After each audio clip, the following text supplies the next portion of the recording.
кээ бир адам дем салганы өзгөчө болобу? Мисалы ушу адамдардан кээ бир адамдын дем салуусу өзгөчө болобу? Суроо. Ман яжалуллаху таала фи руqyatihi барака. Албетте кээ бир адамдардын ушул дем салганда Алла Таалам береке берет. Эмнеге? Ат-такассуб би-руqya касура жиддан.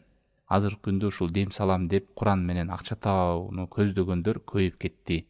Ва мин унасин, Аллах Таалам билүүчү алардын абалын, алардын ошо такыбалыгы кандай. Бирок чыны момун адам бир тууганына жардам берейин деп Куран окуп дем салган болсо, берип койсо алат, бербесе суробайт. Ва хада хуа аллази яжалуллаху таала фи руqyatihi барака. Ушундай адамдардын рукиясына Алла Таалам береке берет.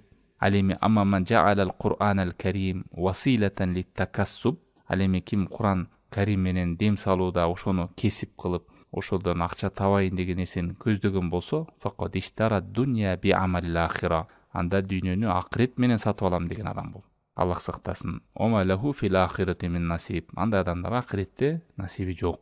Ошол дем салган адам таква, туура максатты көздөгөн, пайда берейин Алланын жардамы менен деген нерсе болсо, алардын деминде, дем салуусунда береке болот.